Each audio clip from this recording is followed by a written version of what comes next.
Hello and welcome to another episode of Aina Podcasts.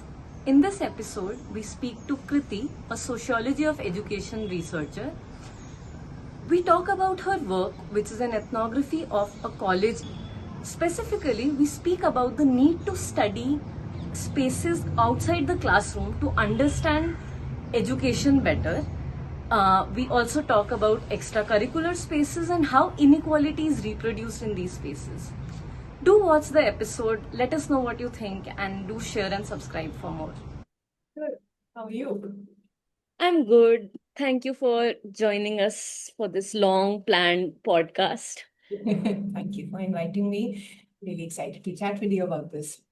Yes. So I'll just start with some introductions. Could you introduce yourself and your work to our audience a little bit? Sure, yeah. Thank you for inviting me. I'm really excited to do this. I love Aina. I follow Aina on Instagram, so this is great. So my research is an ethnography of inequality in higher education. After decades of political mobilization, public universities in India today have democratized formal access. And in this context, upper caste gatekeeping is no longer a central mechanism through which advantage is reproduced. This context sort of raises the question of the new ways in which higher education reproduces inequality. It also raises the question of the transformative possibilities opened by the democratization of higher education. And my research addresses these questions broadly by studying student life, both as individuals, but also through their interactions and social ties with each other. This is important because I find that students with social ties actually provide important clues to how advantage sort of reconstitutes itself from within the university. It illuminates how disadvantaged students survive and sometimes challenge the inequities of university life, and it shows how the democratization of the public university has the potential to democratize sociality. This is like a quick summary, I guess, of Yeah. what I study. Yeah. Yeah, thanks for that. I wanted to pick on one thing you said, and that's also informed a lot of our conversations whenever we have spoken, which is the need to study social ties or like spaces outside the classroom. So, could you share a little more about that? Like, why do you think we need to engage as researchers, as practitioners also with outside the classroom spaces? I mean, students spend most of their college lives outside the classroom. So whether it's in hostels or PGs, extracurricular societies, or simply hanging out with each other on campus. So for this simple reason alone, these are key sites where the intersections of caste, class, gender, and other axes of identity are actually lived. And yet we often ignore such spaces, and at some cost. For one, it sort of prevents us from fully understanding how students actually navigate the very inequities that shape the classroom. So, just to give one example, reservations have democratized access, but the inequities in resources between English and Hindi medium students at Delhi University remain a severe barrier to meaningful inclusion. Studying the classroom, of course, reveals the texture of this inequality, but engaging with spaces outside the classroom illuminates how students create networks of support, social ties that they mobilize to navigate this inequality. It also reveals all the unrecognized labor that students must do to turn the expansion of formal access into a more meaningful inclusion. Labor that the institution ought to do, but does not do enough.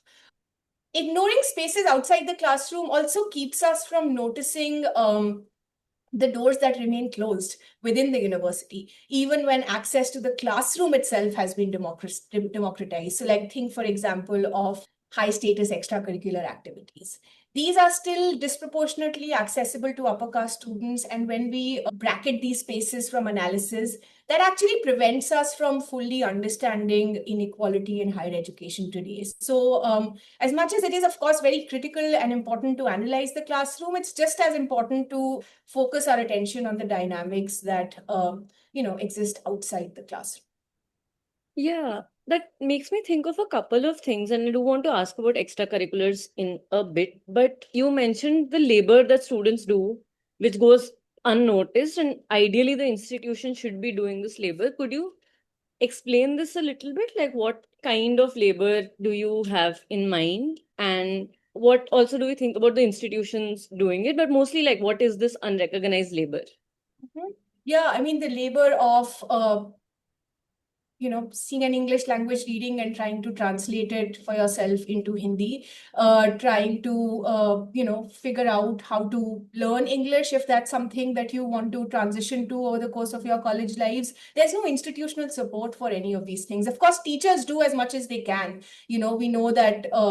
So many teachers teach bilingually. They use the tutorial classes to, do that extra labor. But there's only so much they can do in the absence of more intentional institutional support towards this. And what ends up happening is that students create these informal networks with each other, these social ties, their friendships, whether it's relationships with seniors or amongst each other. So these are peer networks that end up being key sites where a lot of labor is poured into uh, catching up and helping each other catch up that the institution ought to do. Yeah. No, that's very helpful to know. I want to also follow up on another thing you said in the previous question, which is about extracurriculars. I think, yeah, like even thinking back to college life, it does feel like extracurriculars were heavily segregated. And also, they were a space of performance, right? So it's not like you're learning something there, it's like you're performing your existing knowledge there. So, could you share more about, yeah, like how you went about researching extracurriculars, or generally also how do you think extracurriculars become an important site to study, to discuss? Yeah, extracurriculars are really important. And like, I guess the literature points to two key reasons that I can maybe flag to begin with. Research on higher education shows very clearly that extracurricular engagement is a strong predictor of sense of belonging. It keeps students from getting pushed out, and it deepens integration into the college community. There's research also that shows that extracurricular engagement is a key venue where students acquire skills, networks that position them competitively in the labor market after graduation. Um, of course, both these benefits, A, that extracurricular engagement fosters a sense of belonging, and B, that it, provides opportunities to complement the college degree. These must be located in the specificity of our context. Public universities have democratized access, but like you just said, these spaces are quite segregated, right? Spaces of extracurricular engagement are still disproportionately accessible to privileged students. So these spaces, as a result, are not a side story to inequality in higher education. The fact that they are disproportionately accessible to already privileged students matters a great deal for who ends up feeling that sense of belonging in college, who is positioned to enhance their college credentials. And it's worth adding that this matters perhaps even more for students that are enrolled in non-professional programs. So think, of courses like political science, history, literature, where the pathways into employment are less straightforward. Um, uh, and the stakes are, of course, heightened in this present moment we are in the country, where there's a growing disconnect between the rapid increase in higher educational enrollment and labor market absorption. All of these factors kind of raise the stakes of that segregation that you mentioned in the beginning. All of this makes intra-university differentiation even more important. And since extracurricular engagement is a key mechanism of such differentiation, talking about such spaces is quite central. Yeah. Yeah, yeah. And I'm sure it also really differs university by university, city by city. Like we are also largely still talking about big public universities in metropolitan cities. And like within that also, DU, but within this specific space also, could you describe the kinds of inequalities that exist? So it's largely gate kept and segregated. Like, does it vary by the kind of extracurricular it is? So it clearly varies by the disciplines of students in terms of what they can gather or gain from extracurricular participation also. But does it vary by the kind of extracurricular? Does it vary by the kind of student background you come from, by college? So Yeah, yeah. So I guess I should start by saying that my research within these spaces was quite limited. So I, cannot say very much about inequalities within them. On that front, I guess I will just say that there has been, there have been important critiques of the gender dynamics within these spaces, and many of my ethnographic interlocutors spoke about them in some detail as well.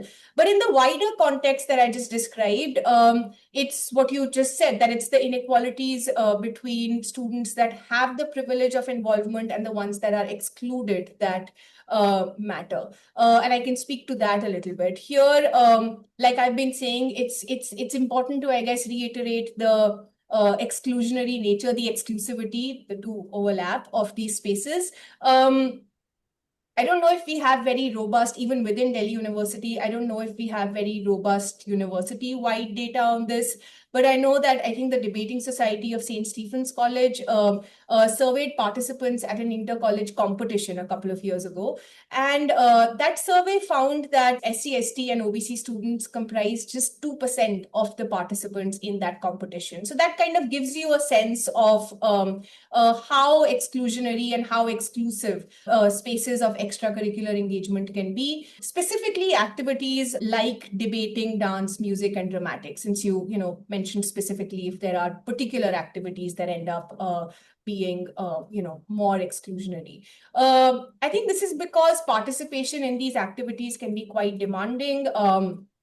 Members practice for several hours, for months together to participate in inter-college competitions at college fests. They take on significant organizational responsibilities. And for many of these societies, they also put together programming for college events.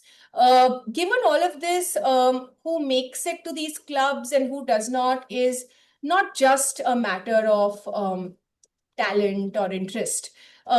Students that have been socialized into such activities, socialized into such extensive involvement in such activities, tend to have a positive orientation towards them, while ease of academic adjustment to college, decides who can afford the time, who can afford to commit the time that they require.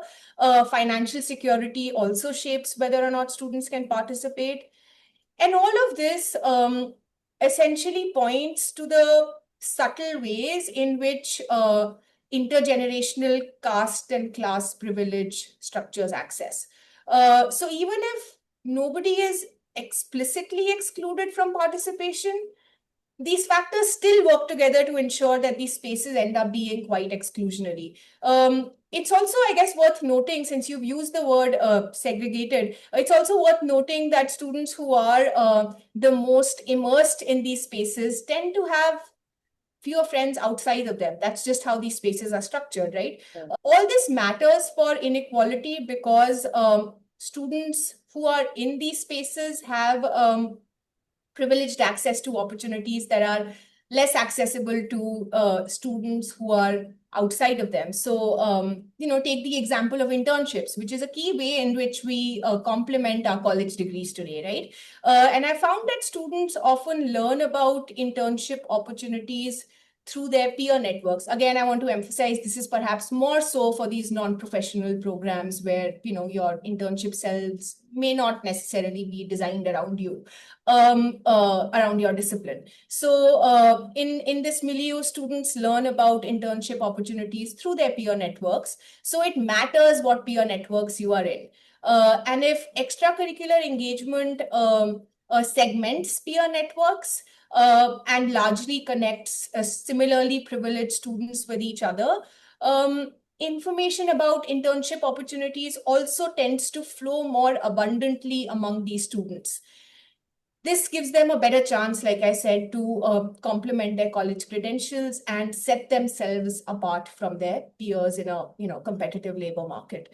Um, Participation itself, of course, provides the opportunity to hone a number of skills, skills like leadership, organizational skills, teamwork, confidence. Um, and combined with the prestige attached to these activities, and I think this prestige is an important add-on because there are various other spaces that would perhaps teach you these skills, but it's the prestige that's an important ingredient in the mix. um, so combined with the kind of prestige that they have in the cultural landscape of Delhi University, this produces a kind of symbolic capital. Symbolic capital is, I guess, some sort of external recognition that can be mobilized to secure advantage, right? So it produces a kind of symbolic capital that can be read as competence in the labor market, that is misrecognized, to use Bourdieu's term, as competence in the labor market. So all this is to say that the workings of intergenerational privilege make these spaces quite exclusionary, and participants within these spaces uh, have more opportunity to kind of consolidate their privilege through exposure from the activities themselves, the high status of these activities, and the way they position participants to pursue opportunities that would help enhance their college credentials. So even if there is no outward discrimination or exclusion, which tends to be our focus when we think about inequality in higher education, so even if for a moment we set that aside, these places would still play a role in reproducing inequality. Yeah, this makes me think in a lot of different directions, and I think we'll be able to cover a few of them maybe. But specifically, I wanted to know, since you mentioned that there's no outward explicit discrimination happening, or I mean, even if that's happening, even without that, a lot of gatekeeping and segregation continues to happen. And parallelly, also mentioned prestige that's attached to these spaces, so that it's not just the fact of participation in them, or not just the learning of skills through that, but also the more invisible prestige that gets attached to it. I'm curious where that comes from. I'm also wondering if that's related to competitiveness, this circuit culture. So where does the prestige come from for these activities in particular spaces? The other is, yeah, like, is this related to competition or the, yeah, circuit culture in DU specifically? Yeah, I mean, yeah, the prestige, it's hard to say exactly where it comes from, and maybe somebody is going to do some more focused research on these spaces and tell us. But my guess is that it comes from everything from institutional recognition. I mean, think about the ECA quota that's treated so differently from reservations as they exist otherwise. Think about the popularity of these spaces, but also competition, of course, plays a very important role in reinforcing their exclusivity. So, membership is based on auditions. So, students typically have at least some experience before selection. And the central place of competing in inter-college fests raises the stakes of involvement. There's often invocations of, we've been winning this for so many years and we have to. So there is like you mentioned, years of these circuits. Yeah. So it's not just even about that particular event. There is, commitment to upholding some sort of legacy in a sense. So the central place of competing in these festivals, certainly in these competitions, certainly raises the stakes of involvement. And what this means is that if a student at college is also adjusting to the English medium, if they are also grappling with culture shock, if they are working on the side to afford college, it's very unlikely that they would be in these societies. Essentially, what this means is that extracurricular engagement often does not function as a low stakes, non-competitive way of fostering integration, but a high stakes space that admits only a certain type of student. And yeah, the centrality of competition has certainly a lot to do with that. Like I said, the dynamics within these spaces is not the focus of what I do at all. I can't speak to that meaningfully, but even if not, it is easy to see how this excessive focus on competition would produce a certain kind of culture within these spaces. So yeah. Yeah, just one small follow-up also, because you mentioned students who participate have been typically socialized into this kind of activity before. And you also talked about prior experience, right? Like these auditions, for example, presume a prior experience. And that's also my memory of any undergrad audition, that it became like you already were supposed to know it. Like, so it's not like everyone's auditioning from a relatively level playing field. They are like, there are people who just know it. But how they know it or how the prior experience is accumulated is itself a slightly mysterious territory, right? So I wanted to know if this came up in your conversations with students or Yeah, I mean, again, like I said, somebody will do a systematic analysis of these yeah. spaces, exactly who has training and who has, what kinds of school, etc., etc. My understanding is that even if formal training is not necessary, what you do see across all the people who I talked to who were in these spaces is that there was some kind of experience of involvement through their, school years, which kind of set them up to do this. There was also an orientation towards extensive involvement. That's the other thing. There are many people who have some amount of experience and are very talented, but the particular demands of a high status space where the stakes of involvement are so high, and then there's, it takes up so much of your time, is something that perhaps would attract only a particular type of student. So, yeah, that's a quick sort Yeah. of. Yeah, I think there's also this information asymmetry almost, right? That you don't know the stakes always, also, that you don't know the value to participating in these spaces, because, as you said, it's not just the talent translating into some sort of value, right? It is that you like networks and how this will benefit you is also not obvious. So yeah, I really like what you said about like this orientation towards extensive involvement also, which is in a more socially picked up, networked understanding also. Yeah. Yeah. It reminds me of to throw in some theory into this. Yeah. It reminds me of the term that, Bourdieu uses, this term habitus, which is, to quote him, it's called like schemes of thought, perception, action. So yeah, it's not just socialization into the activity. It's your orientation to it. Yeah. That's different. And then you also see, actually, and this is interesting as well, the opposite orientation, that you would often meet students who are staunchly against the demands of this involvement, not necessarily knowing that this is really the workings of the hidden curriculum, in a sense, that they don't know the mysterious value that Yeah. accrues from participation. Yeah. And yeah, and it's not, none of this is ever necessarily explicitly stated. Yeah. Yeah.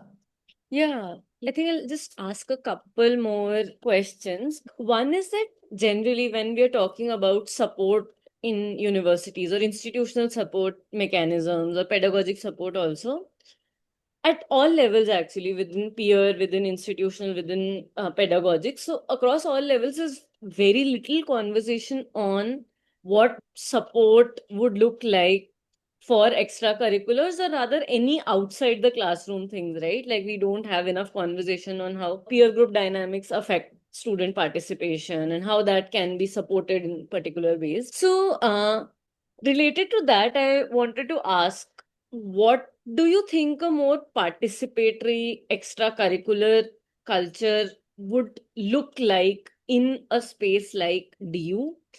And again, the second question is embedded in it, but what would that enable in terms of students' educational journeys broadly?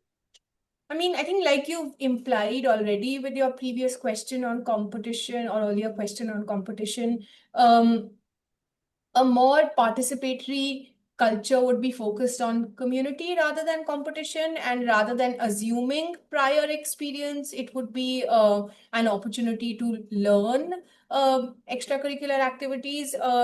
all of this would enhance students' learning and educational journeys, both by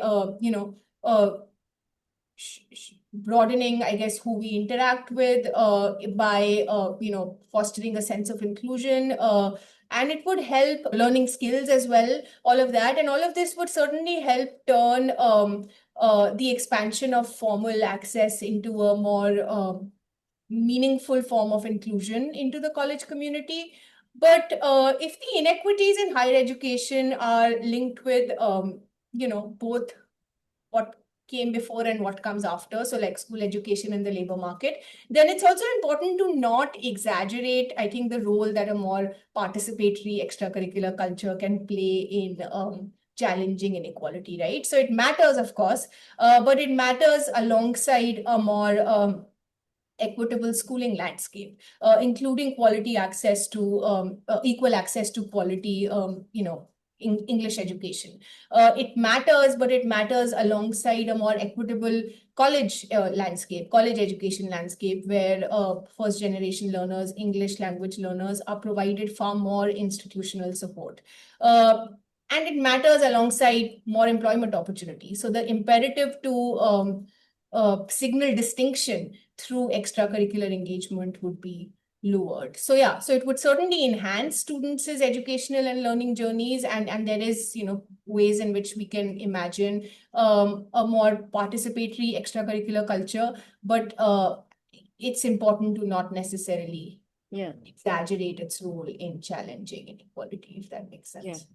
Yeah, no, that makes a lot of sense. Awesome. I do have like just a couple of like small follow-ups. Like, what is the value that extracurricular participation would add in and of itself? So not in terms of labor market or not in terms of integration into college life, but like as the activity itself. So we do talk about the value of disciplinary learning in and of itself for political thought, for building social agency, etc., like in social sciences. So that way I'm thinking that since this is a structure with a history, right, like that these have been instituted bodies in DU colleges at least for so long, what is the inherent value you think they bring to higher education broadly? Yeah, I mean, that's an interesting question. I think, other than the specific disciplinary stakes, disciplinary learning, so, I guess a person who isn't debating will become sharper at argumentation. Yeah. A person who's in dance will become better at that. Other than the specific skills that students might acquire, I think participation in these spaces would enhance, would be an opportunity to enhance organizational skills, team spirit, membership, sort of leadership skills, all of these things, give you a sense of confidence. So all of these would work together to foster community. Here, I think some of the scholarship on the role of extracurricular engagement and fostering a sense of belonging that can sometimes not necessarily pay attention to the power dynamics, but still name these things in a somewhat neutral fashion is instructive. So that literature points to all of these, add-on skills that are essentially skills of interacting with each other. There's something you learn about how to do that. How to work together, how to coordinate something together and put something together, and how to work through dynamics that emerge as a result. And I think extracurricular spaces can teach you that. Yeah, like I'm also thinking that given classrooms are often not very democratic as spaces in terms of what you learn, and there's very little scope to exercise a sense of agency, let alone build it also. So even extracurriculars can become a space to then like just take like be more agential in your everyday functioning also, right? So take more charge, maybe what you represent through performances can be also interesting. And another thing I'm also thinking of related to that is because so much of curriculum does not represent a lot of existing knowledges, existing literacy that students are carrying with themselves, especially in very diverse like college contexts. So what is being taught in the classroom is not speaking to a lot of students' backgrounds, personal lives, etc. Especially music, dance, theater, these can become spaces that do that then, right? Like we can have more diverse knowledges come in these spaces, different forms of participation, like especially with music and dance and theater. It's what I can think of, which is like so many local everyday forms can also be brought in only if it were more, yeah, if Them. it had a better representation. Yeah. Yeah, absolutely. Yeah, if it was not, yeah, if it had better representation, if it was more democratic, if it was Yeah. not about, only certain genres work in certain types of competitions and that Yeah. already, so if that was not Yeah. true, like what a great opportunity for creative expression, for, Yeah. broadening the scope of what happens and for, absolutely. Yeah. Yeah. But thank you. This was a very nice conversation. I Thank you think so much. This was a very nice conversation for me yes. as well. Yeah.